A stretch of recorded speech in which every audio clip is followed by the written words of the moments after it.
Kembali masih bersama saya Ulfolia, pemirsa kembali kami sampaikan 3 berita utama Kaltim hari ini.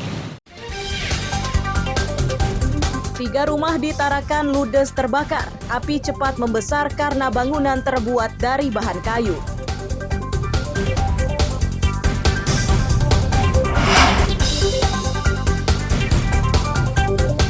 Jumlah polisi bermasalah di Kalimantan Timur sepanjang tahun 2024 bertambah.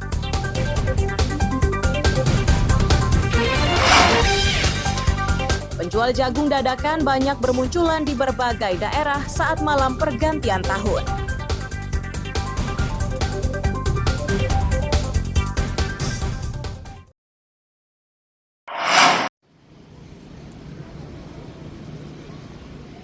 Kapolda Kalimantan Timur Irjen Pol Nanang Afianto menyebut polisi bermasalah di Kalimantan Timur di tahun 2024 bertambah. Perkaranya pun beragam mulai dari perkara pidana hingga kasus lainnya.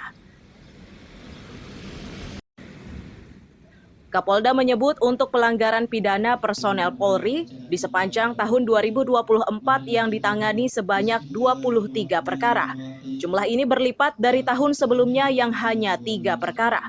Umumnya pidana yang dihadapi anggota polisi di lingkup Polda Kaltim adalah kasus narkoba. Dari 23 kasus pelanggaran tersebut, terdapat 16 anggota polisi yang diberhentikan secara tidak hormat atau PTDH. Sebagai bukti syukur kami wa fil akhirati hasanatan wa qina azaban. Dari sini terlihat di tahun 2024 dan 2023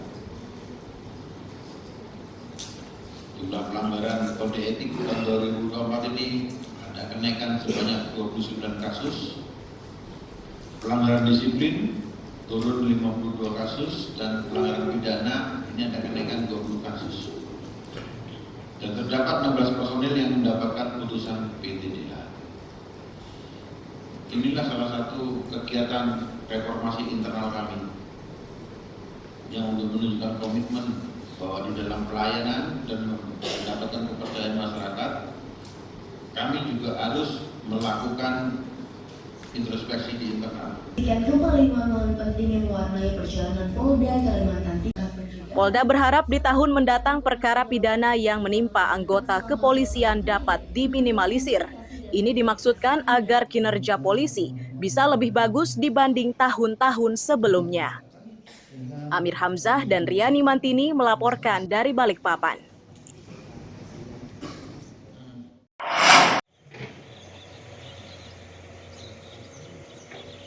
Tumpukan sampah di tempat pembuangan akhir di kawasan Sambutan Samarinda inilah yang kini jadi perhatian Badan Penanggulangan Bencana Daerah atau BPBD. Ini dimaksudkan agar areal tumpukan sampah itu tidak terjadi longsor yang berdampak terhadap warga di kawasan tersebut.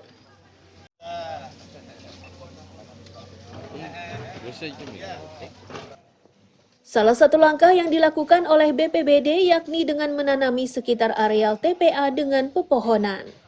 Agar pekerjaan ini bisa lebih cepat diselesaikan, BPBD mengajak Dinas Lingkungan Hidup, TNI Polri, termasuk relawan untuk menanam rumput vetiver dan bibit buah.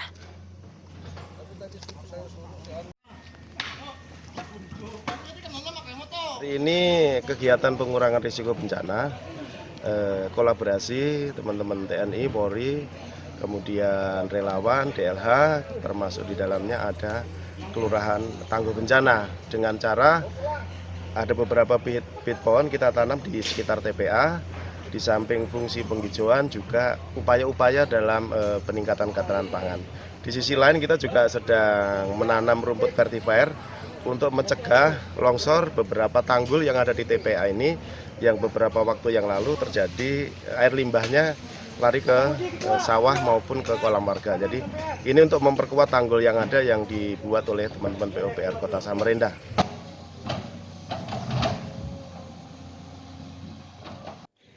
Dari Dinas Lingkungan Hidup diketahui areal di TPA Sambutan yang sudah dimanfaatkan luasnya mencapai 2,5 hektar. Dalam sehari tidak kurang dari 600 ton sampah dibuang di lokasi tersebut.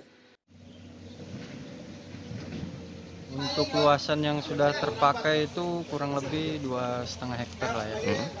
Untuk sampahnya yang masuk itu kurang lebih ya 600 ton Per hari ya. Iya. Nah, kebanyakan sampah ini sampah rumah tangga atau seperti apa, Bang?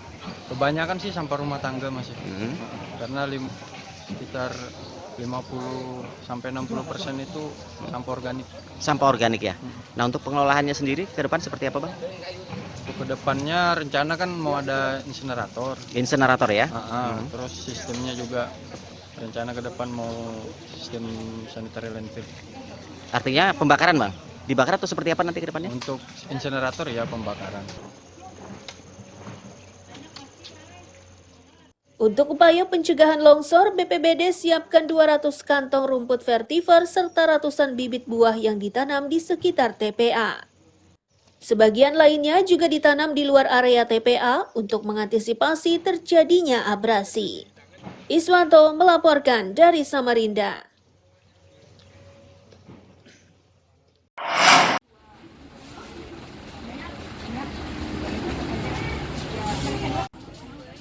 Gerakan pangan murah yang dilaksanakan di Tanjung Redep Berau ini merupakan satu di antara kegiatan yang digelar oleh Dinas Pangan sepanjang di tahun 2024. Tujuan dari kegiatan tersebut yakni untuk membantu warga memenuhi kebutuhan pokok dengan harga murah.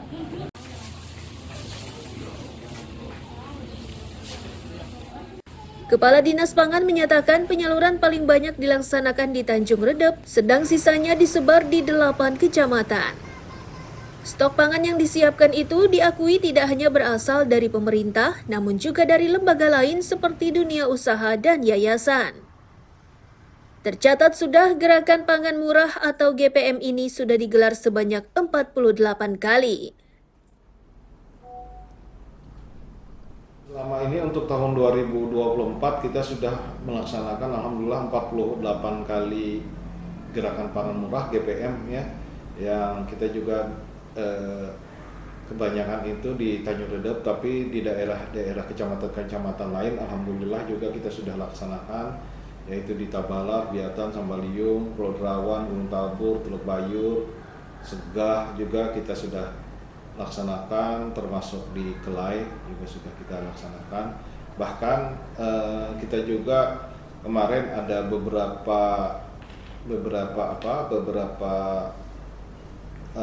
insan lembaga yang kerjasama ya. Jadi bisa kita kerjasamakan untuk gerakan pangan murah ini. Seperti kemarin itu ada dari masjid, kemudian dari yayasan, ada juga yang ingin melaksanakan GPM bisa bekerja sama dengan Dinas Pangan.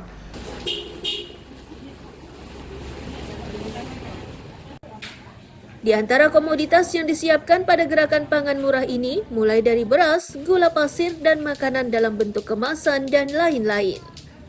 Dari jumlah tersebut, beras paling banyak diserbu oleh warga. Miko Gusti melaporkan dari Kabupaten Berau.